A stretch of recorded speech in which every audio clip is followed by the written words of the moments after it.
Hey everybody, welcome to another episode of the Sports in the Mitten podcast, powered by Mr. Spots in Ann Arbor.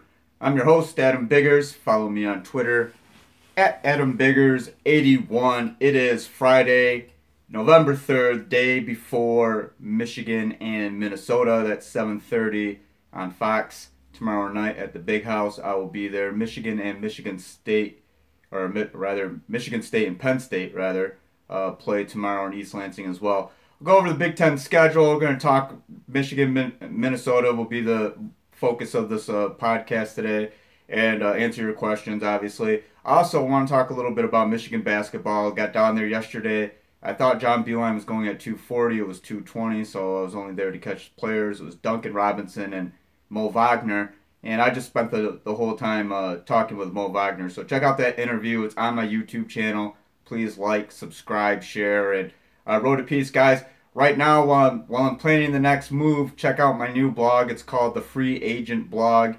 Nothing really special, not gonna lie. No bells and whistles, just some photos by Andy Shippey, Jared Jansen, my Aunt Julie, and pretty low budget here. But it's called the Free Agent Blog. AdamBiggersBlog.wordpress.com, and it's the same kind of stuff that you guys have been reading from me for however long you've been following me or reading my stuff. So nothing really changes. So I'm going to get into the live chat, start the questions. I'm going to tweet the live link as well. Aaron Y says, "Hey Adam, hey Aaron." Mike Zabrowski says, "What's going on, Adam? I finally made one this week."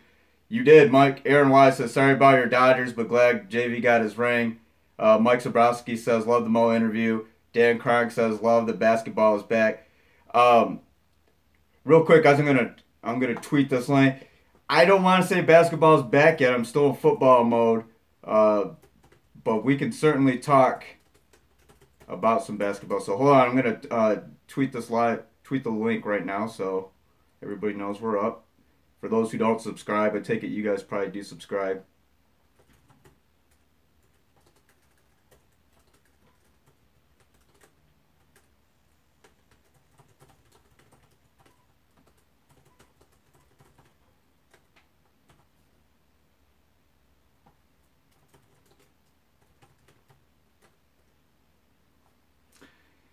And one final click here, and we'll be good to go.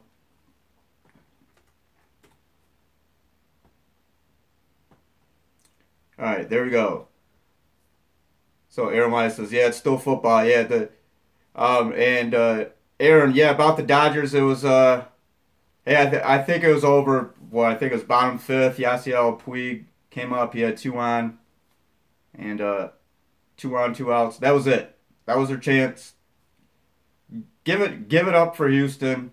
Great effort by those guys, and of course, everybody. If you're a Tigers fan, I'm a Tigers fan. Justin Verlander fan, so you're happy to see Justin Verlander get a ring. And real quick, because the people were tweeting about this the other day or yesterday, actually. I think that before this year, Justin Verlander was already a Hall of Fame first ballot lock. I think some sabermetrics people and others may disagree a little bit, but I mean Justin has won every high honor, and now with the World Series, but he had already won every high honor that you could get in Major League Baseball. And don't forget that 2011 season he was 24-5, AL MVP and Cy Young winner, and Rookie of the Year at 2006. I mean he's done it all. So now he's got the World Series ring. He is a concrete lock for the Hall of Fame. 9 15-win seasons. So Aaron Little says, "Don't allow catch you live, but keep up the good work. Love the show. I appreciate you watching." Aaron Wise says, "One of the best World Series I've seen." Yeah, definitely one of the best. I mean, if you love baseball, that's what you wanted, right? A 7-game series. You wanted to go as long as possible. I thought the Dodgers were going to win in 6. I said that, so I live with my wrong answer every day. Let's say that. Always not allow my. I get what you're saying, Aaron. Sometimes I don't know how to read.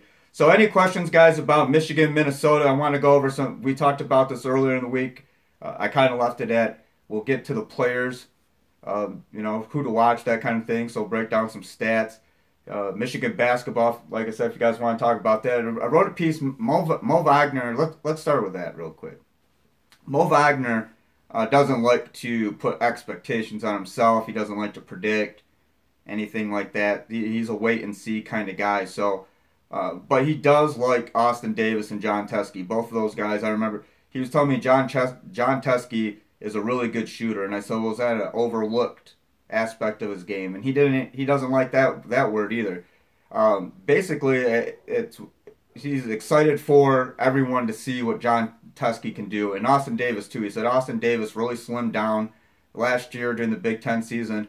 There was a stretch during the scout team, Mo said, where Austin looked like a different player, and he said, and I'm quoting him here, well, loosely, because he did say the piece of crap. He said you could throw up anything, a piece of crap.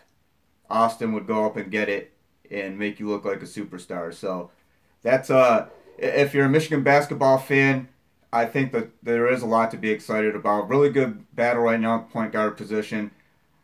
Who is going to be Jerron Simmons, Eli Brooks, Xavier Simpson, a combination of the three. I mean, the front court seems to be coming together. Mo Wagner said he really likes, working with Austin Davis and John Teskey, kind of as one unit. So read that piece. It's on my free agent blog, and again, that's adambiggersblog.wordpress.com. Nothing, real special or over the top. Just somewhere that I can write until I make my next move. So, Aaron Wise, Walker Isaac Onwenu. Yes, everybody wants to know. I have no definitive updates. Throw Kakoa Crawford in there too, and Grant Perry. So I have no definitive updates on any injuries. We saw Grant Perry leave the game last Saturday.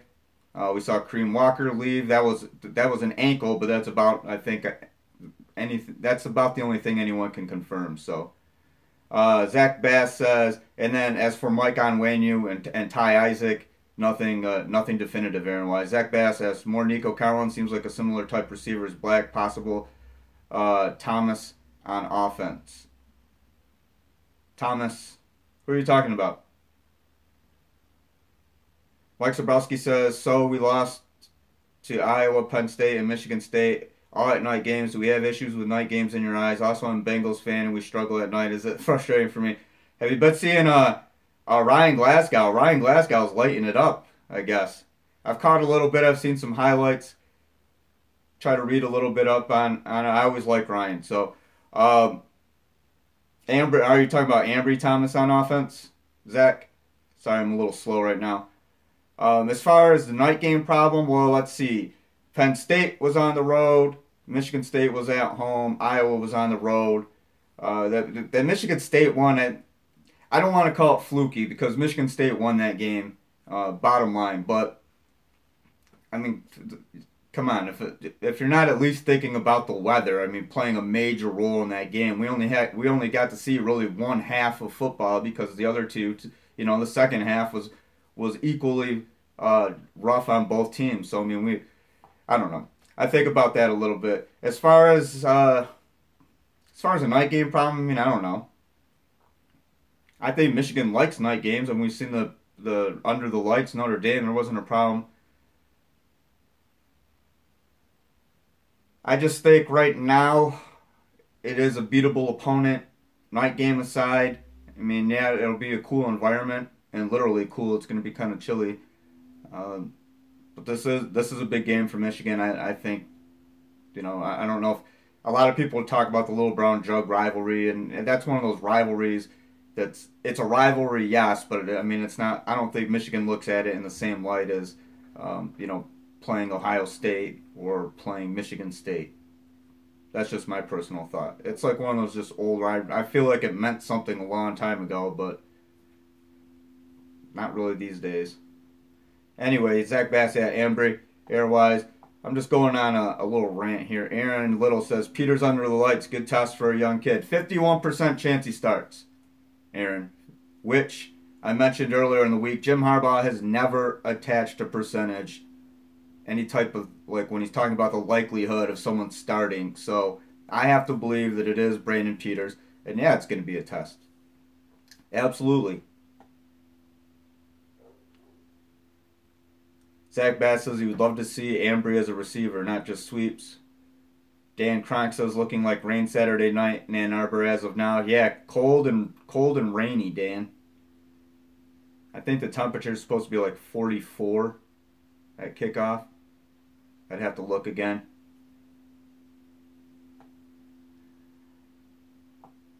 Aaron Wise said, I heard a storm is expected around the start of the game, maybe a repeat of the MSU game. Marcel Woods says, I think PJ Fleck had this game circled on his calendar. Marcel, yeah, you know PJ did. You know PJ did. PJ is one of those guys, he wants to get... I follow me with this comparison here, and I'm not saying it and like he's trying to go again, but I look at PJ Fleck is the Ty Domi right now. Just think about it. Anybody a hockey fan? Anybody remember Ty Domi? And I'm not saying that PJ Fleck's like an instigator or anything, but he's a little dude who has. I mean, he could square up against anybody, right? I mean, I think PJ Fleck is shown in his career that he's not afraid of any challenge. You know, he's one of those guys who takes a lot of pride in preparing his team. So, I mean, if he wants to fight, you know, the Stu Grimsons and Bobby Proberts and all the you know, Ty Domi wasn't afraid to get in there. I don't know if Ty ever fought Stu Grimson. Maybe that's a bad example. But anyway, Ty and Bob, if you follow I'm on a hockey kick right now for some reason. I've been thinking about hockey all morning. Been reading some stuff read this article on Tyler Seguin a couple times on Puck Daddy.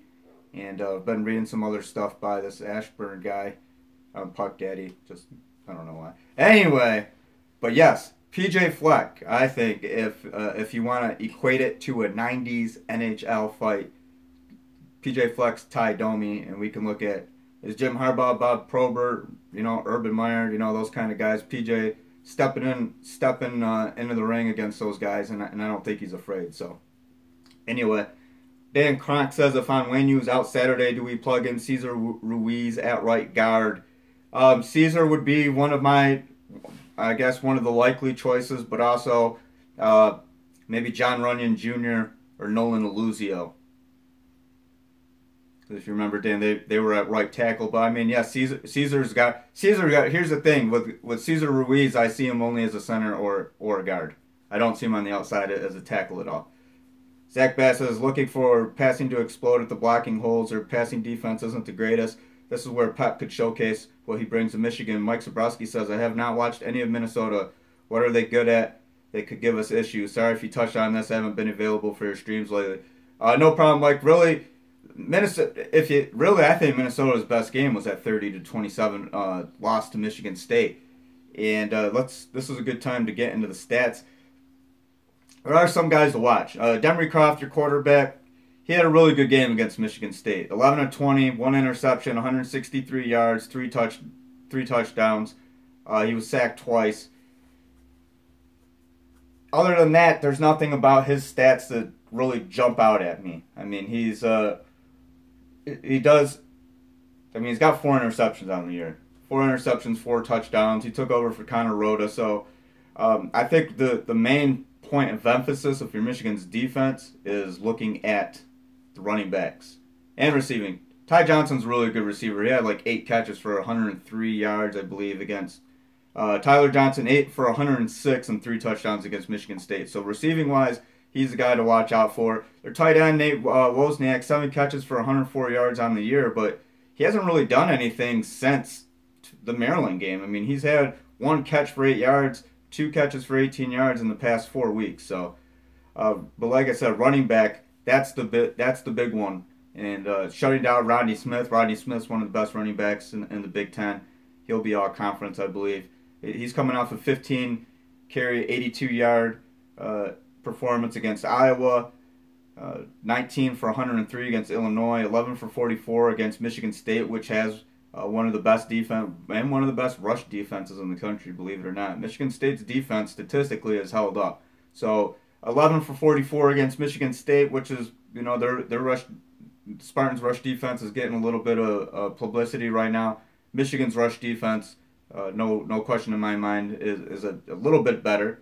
Michigan State's is pretty good. Michigan's isn't that elite. I mean, I don't think there's that. If you look at one thing defensively that Michigan does, I don't think anybody stops the run better than Michigan. So great combination on the defensive line of speed and power, and then obviously you have the running backs and linebackers. Devin Bush highlighting those guys. Mike McCray still has had a pretty decent years. He's had his issues this year, out of position a little bit. We'll look back at the Penn State game, but I think overall, when it comes to stopping the run, nobody does it better than Michigan. So Rodney Smith, Shannon Brooks, those are two guys that you have to watch out for. Shannon had a really good game against Purdue, 18 carries for 116 yards, and Rodney had 21 for 88. So those guys can combine. They've shown it. They can combine to do a little bit of damage. Those are going to be the primary focuses for Michigan's defense. Like I said, I think stopping the run. I don't think Minnesota's going to be able to pass the ball. I know Michigan's pass defense has been pretty good this year. Couple lapses. I do think of the Penn State game, and like I said, we've talked about this before. I don't think exposed is the right word, but I think it showed if going up against a really good offense, and I don't know if it wasn't prepared or anything, but it showed that Michigan's pass defense wasn't invincible. Showed its defense in general wasn't invincible, but I think the pass defense was really the one that kind of got tore up a little bit. So Aaron Little says, Pep and Tom, too many Chiefs in the kitchen. Don Brown, end all be all for defense. Just saying. Are you talking Tim Drevno, you mean? Aaron Little? Marcel Woods, do you think Harbaugh pushes out Drevno and Pep and bring in a top OC? I've been reading someone with speed traits. Marcel, I haven't heard anything. I mean, they're week 10 of the season right now, and I can't tell you what Jim Harbaugh's thinking, but I mean, in terms of just this 1 year, I don't know if it's caught. I mean, Tim Drevno has an extension. He's signed through 5 more years. Pep had a 4-year deal. I think the Michigan's at least locked in with these guys for those terms. And I mean, yeah, Harbaugh's already had kind of a little carousel, so maybe nobody's ever permanent. But I do think that Tim Drevno is probably a guy that sticks around. I do. Dan Cronk says young team, and with Pep, I mean, I don't know. It's hard to get a read on Pep. Is he here for 1 year? I mean, yeah, he signed a 4-year deal, but there can always be a buyout. Is he here for a year or two until something else opens up? You know what I mean? Because I do get the feeling that the Michigan and Harbaugh will bring in somebody. I mean, we've already seen it, and it's kind of like it's a power stop, right? Like, okay, you come here and boom, this one's going to catapult you to a bigger job. I don't know if that's going to be necessarily true with that. I do think there's a core. I think Don Brown, Greg Madison, Jim Harbaugh, obviously, and I think Tim Drevno is part of that as well. Dan Cronk says, youngest team in the nation, guys. Don't think it's time to freak out on Drevno. I agree with you, Dan. Zach Bass says, to be determined on offensive staff, depends on rest of the season. And guys, I've always warned against, like, don't overreact about this season. Again, this was a 9-3 season, 8-4. I predicted 9-3, but I wouldn't be surprised at 8-4. I said I'd be more surprised if they went 10-2 than if they went 8-4. And I did think that 10-2 was possible if some wild bounces, and we're always going to get some crazy game. Nothing's ever going to be as it seems. So there's going to be something thrown in the loop there. And I mean, mathematically, Michigan is still in it for a 10-win or 9-win. Let's see, with Minnesota, that'd be 8. Go to Wisconsin, I don't know, for the 9th win, 10th win. Ohio State, I mean, mathematically, likely is it going to happen? No, I think an 8-4 finish. I want to see what they do against Minnesota, but I think going to Wisconsin actually, and I've had this conversation with my friend Cody the other week. We were talking about it. Because, Wisconsin likes to run the ball, right, with Jonathan Taylor. So if that's the game plan, I think Michigan would almost invite someone to do that. Again, because, just talked about it, Michigan has one of the best rush defenses in the country. That caters to them, I think. Matchup-wise, that's probably a decent matchup. I do lean toward Wisconsin. With Ohio State, there's even the glimmers of hope, and maybe can be, and the possibilities of what happened with Saturday against Rutgers. That was against Rutgers. I don't see Michigan having any chance of beating Ohio State. I really don't. That would have to just be a miracle game, in my eyes. So 8-4 is likely, but a 9-win season, maybe even 9-3, but a 10-win season with a bowl game, and I don't think that you could call it a wash.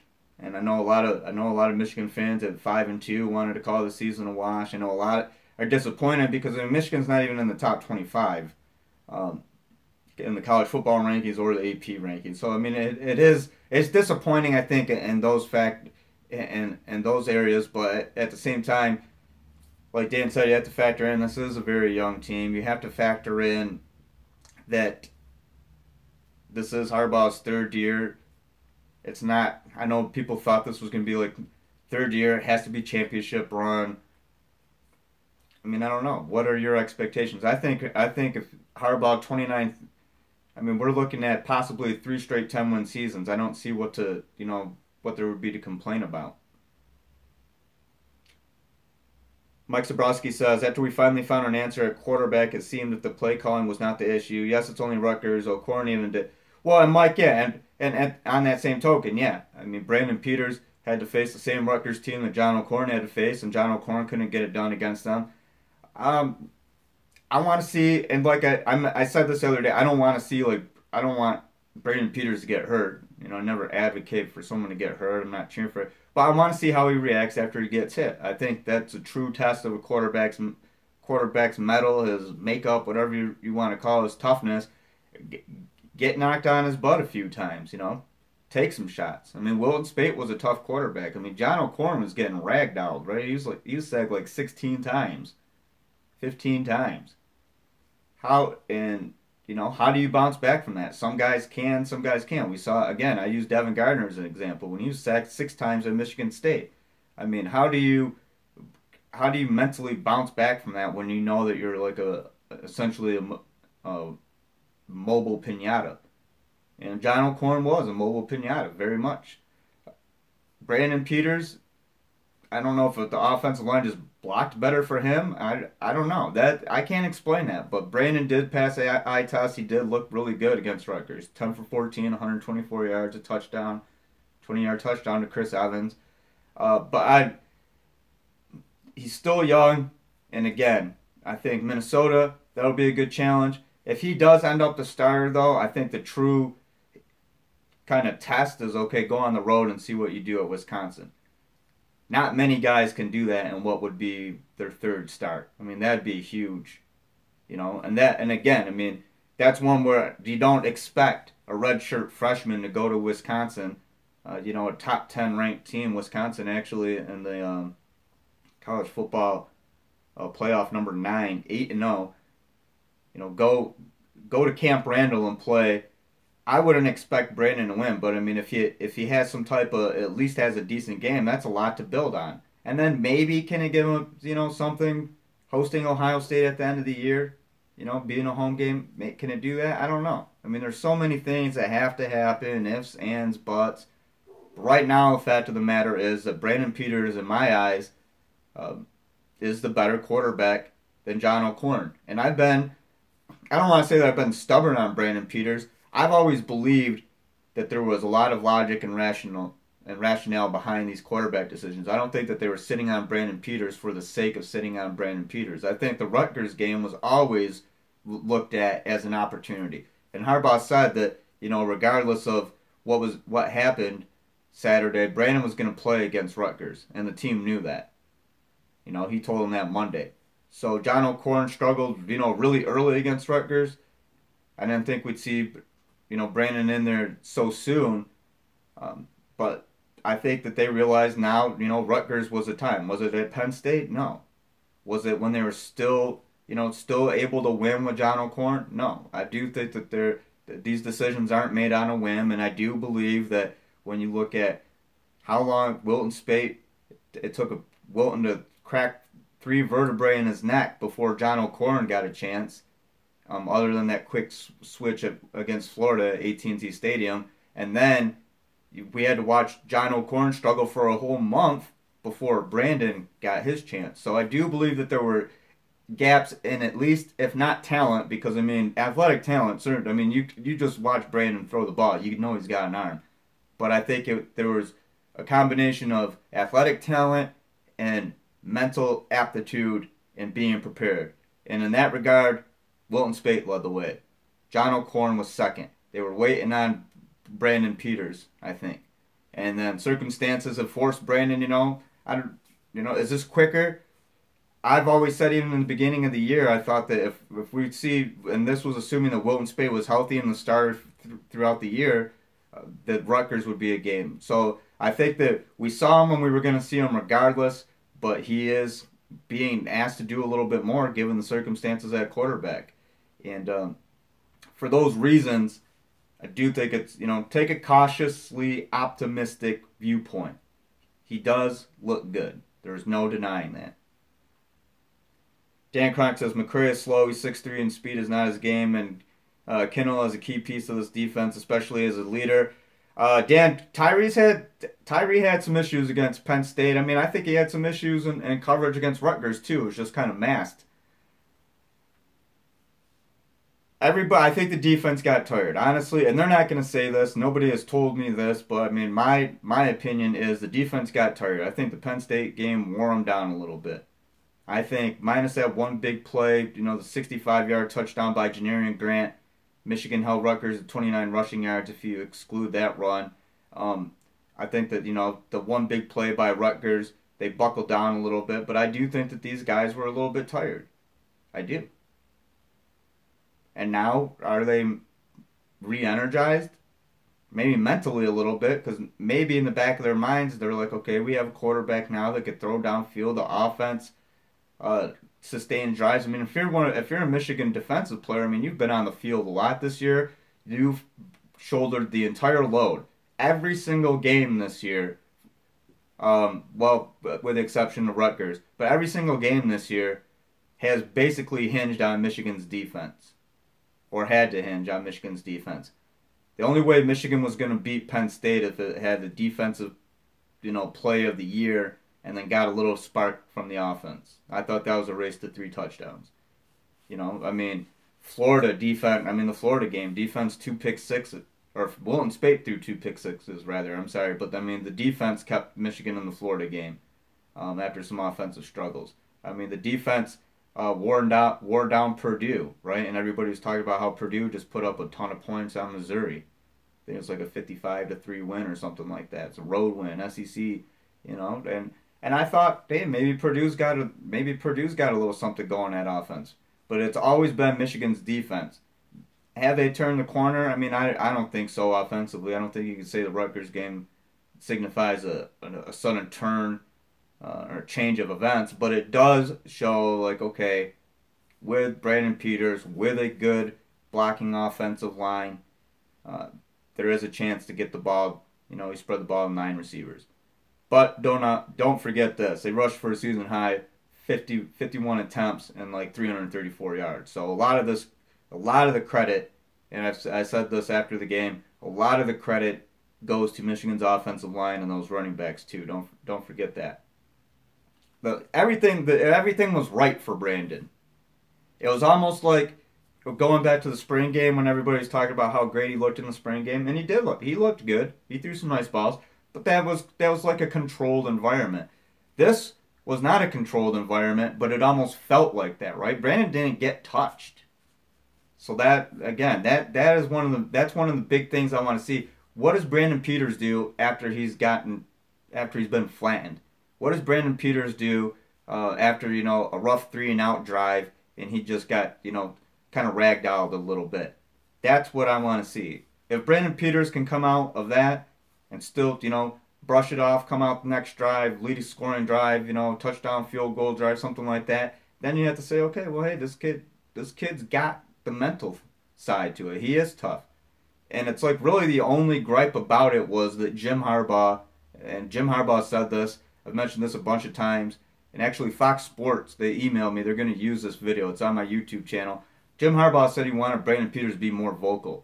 And during Big Ten Media Days, I was like 2 feet away from him. And he's like, it's really easy that's the easiest part, something like that. And he's like, just, hut. And then he just starts yelling. He goes, Blue 80, Blue 80, just yelling it in front of a mob of reporters.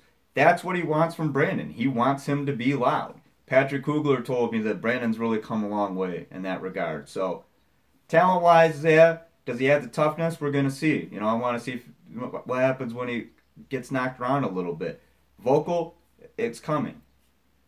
Everything was there for Brandon. I never denied that. I just thought that next year was going to be his true chance. He's getting a little bit of an earlier shot right now.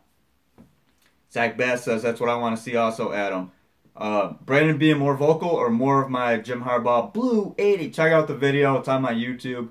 Jim got into it. I mean, I think for a second he flipped into game mode and he really felt like he was on the field calling a play. So, Dan Cronk says, hearing special things about Hudson and his abilities at offensive tackle. James Hudson.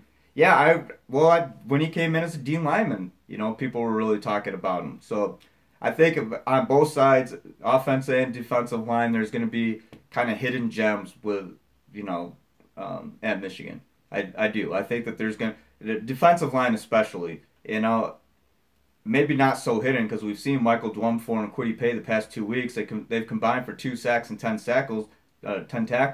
Jim Arbor was telling me on the conference call that he feels that maybe Kwity can be something like Chase Winovich down the road. Maybe, if he keeps going on this current path. Michael Dwumfor might be something like Mo Hurst. Maybe, if.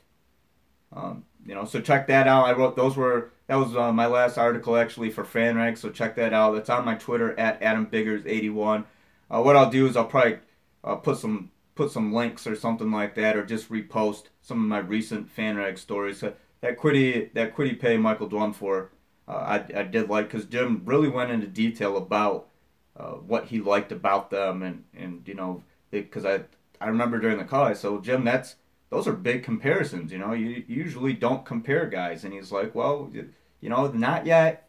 But yeah, and then my dogs interrupted the conversation. That was kind of funny. They got a little bit of Twitter fame on Tuesday. That was kind of cool. Zach Bass, how Peters responds after being hit. Oh, but what about the Jim Harbaugh Blue 80 impressions? Do you like those or not? Zach Bass says, you heard anything about Michigan going after Tennessee or Florida commits? Florida has some solid commits we could flip. Yeah, Florida. I'll talk about that. I'll probably write about that on my blog actually. Yeah, I mean, Florida's vulnerable now. So, Michigan even going after other commits. I mean, going after what's his name? Jarrett Patterson. He's an offensive tackle. He's an Arizona State commit, 2018. I think they're showing some interest in him. Aaron Wise says, I wrote we're after a few Florida commits. Yeah. Going on 33 minutes, guys. Any questions? I think we've covered. I wanted to talk Michigan, Minnesota. Can always do that. I think I covered a little bit of Michigan basketball. If you guys want to talk more Michigan basketball, Michigan State basketball, I'll give you guys my prediction, my score prediction for Michigan, Minnesota. And since it is a home game, you guys know the drill. Closest, or if you're dead on first one, you will win a free half steak or half chicken sandwich at Mr. Spots in Ann Arbor, 808 State Street in Ann Arbor, MrSpotsAnnArbor.com. All you have to do is tweet me, because I can't go back in these live chats, guys. I mean, if you want to, give me your predictions right now, but make sure you tweet them at me too, at AdamBiggers81. We've already had some winners this season.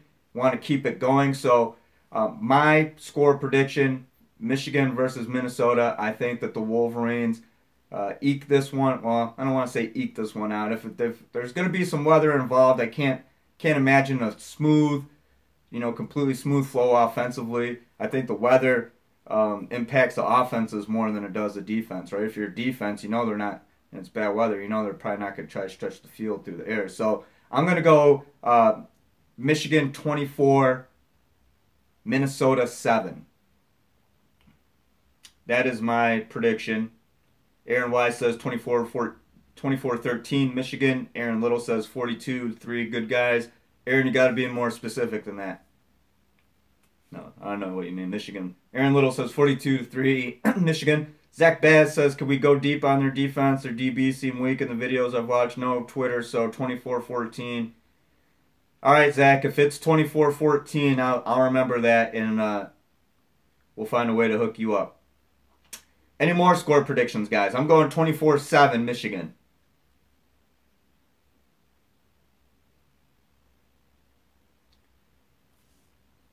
Marcel Woods, 28-21 Michigan. Frank Lucas says, does beating OSU. What do you mean, Frank?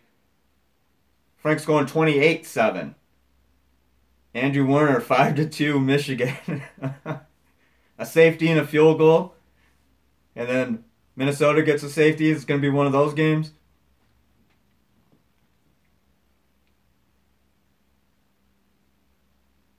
Any more score predictions, guys? Andrew Werner says, "Yep, 5. All right, we're gonna.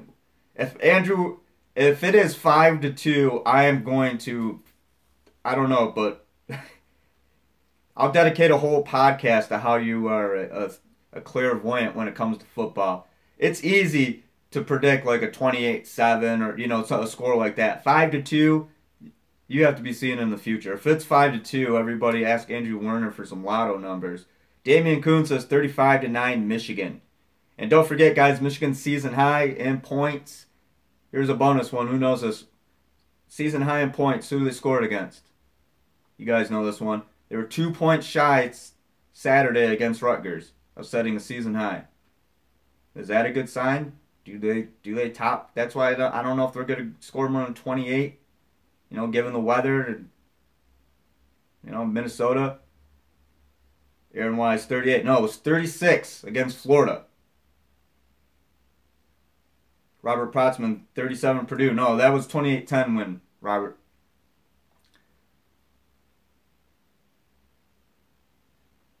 $36. Now I'm double checking, second guessing myself. Hold on. Yeah, I think it's 30. It was 36 against Florida. So, Zach Bass says, "Congrats to doing your own thing, Adam. Can we look for more opinion stuff instead of just looking at what they say?" Hope so. What do you mean by that, Zach? Frank Lucas says, "Does Peters throw an interception?" That's a good question. I don't know. It depends on It depends on several factors. Obviously, with the weather, and what they want game plan to do. I mean, it's always possible to throw an interception, but if it's similar, I think to what the game plan was against Rutgers, just quick, clean stuff. Maybe not. I mean, Brandon, he overthrew like what, one or two, and then one was short. But I mean, other than that, he didn't throw a ball against Rutgers that I viewed as being in danger of being intercepted. Zach Bass, how you feel, not just going off how staff sees it. Zach, that is, I mean, believe it or not, that is how I feel. I don't give you guys like status quo or what I think what you want to hear. I look at it.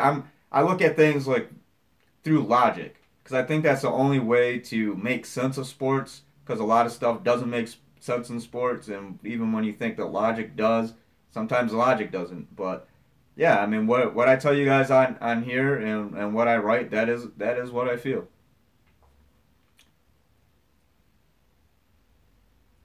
Aaron Wise says he definitely threw a pick six versus Rutgers if the guy had better hands. What play was that? Because now you have me thinking. Because I just said, yeah, no, I didn't see a ball where Brandon, where it appeared to be in danger of intercepted. Which one was that, Aaron? Because now I'm remembering. Near the goal line. Okay.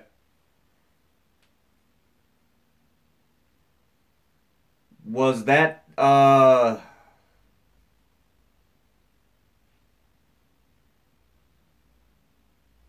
third quarter? Because I'm trying to think. What did that drive end in then?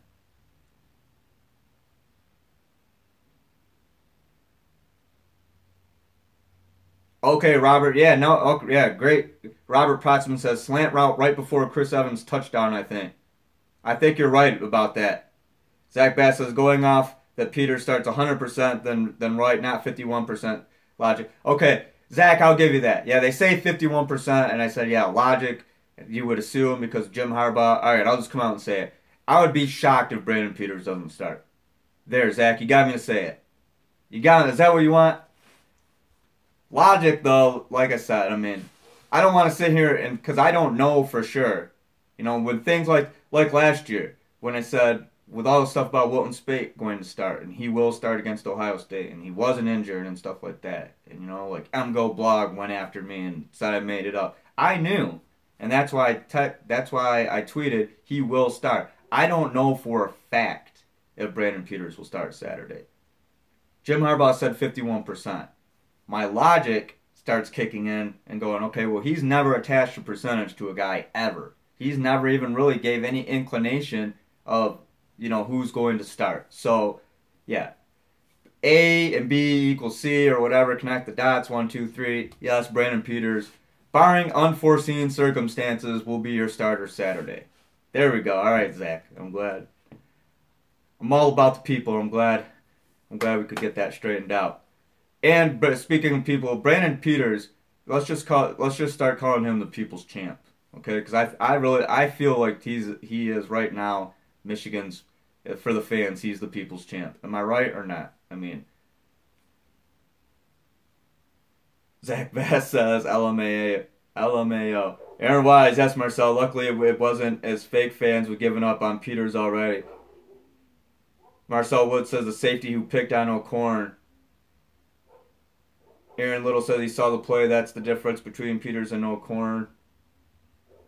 Aaron Wise says he's our Rudy. Well, I mean, Rudy was a walk-on, right? So, I mean, you can't... Brandon was a highly rated recruit. But I understand, yeah, he's the guy that everybody wants to see succeed. I get that. I get that. My dogs are out there barking. I don't know if you can hear them. Hey, guys, back real quick before we end today. So the conference call, right, and I'm asking Arbor a question. And my dogs just start bark. They never bark. You know, I mean, they bark. They're dogs. But, I mean, they're inside. I'm on the phone. Like, I could just give them a look and they know.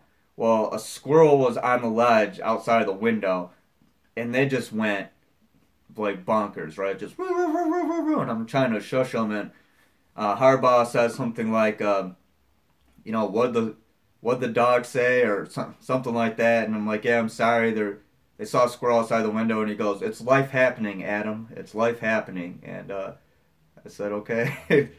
I guess, I had a good laugh about it. He asked what kind of dogs they were, too. So, I don't know if Jim Harbaugh's a dog lover or if he just wanted to know what type of dogs interrupted the call. But he was a good sport about it. It was pretty funny. I actually posted about that on my blog. Again, it's the free agent blog. That's what I'm calling it. Try to give it a cool name. But it's AdamBiggersBlog.wordpress.com. Check it out. That'll be the home to all my written material until I make my next move, which... I don't want to say anything right now, but hopefully very soon. So I appreciate everybody for watching today. Again, please like and subscribe to my YouTube channel. There'll be player interviews, the podcast as well. I want to thank Tim and Keith at Mr. Spots in Ann Arbor, 808 State Street, MrSpotsAnnArbor.com. Follow me on Twitter at AdamBiggers81. I will be at Michigan, Minnesota tomorrow. Michigan is being gracious and... basically let me stick around. So, pretty cool of them. So, Aaron Wise says, later, Adam. Thanks as always. Robert Protzman says, will you still be writing for Michigan State on your next move? Robert, yes, that's the goal.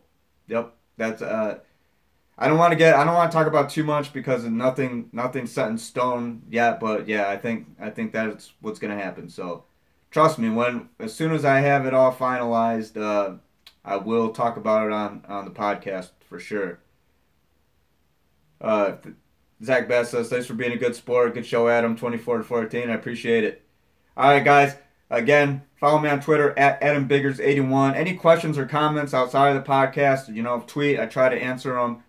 So don't be afraid to ask. And again, my free agent blog, AdamBiggersBlog.wordpress.com. You can find Michigan State content, and I just wrote about Mo Wagner and the front court, kind of the discussion that we just had today. So enjoy the rest of your Friday. Enjoy your weekend, whichever game that you'll be attending or watching. Michigan State hosting Penn State, and at 7:30 p.m. on Fox, Michigan versus Minnesota, Little Brown Jug, and PJ Fleck's first trip to Ann Arbor. So we'll see how that goes. So appreciate it, guys. Thanks for watching. I'm Adam. I'll talk to you next time.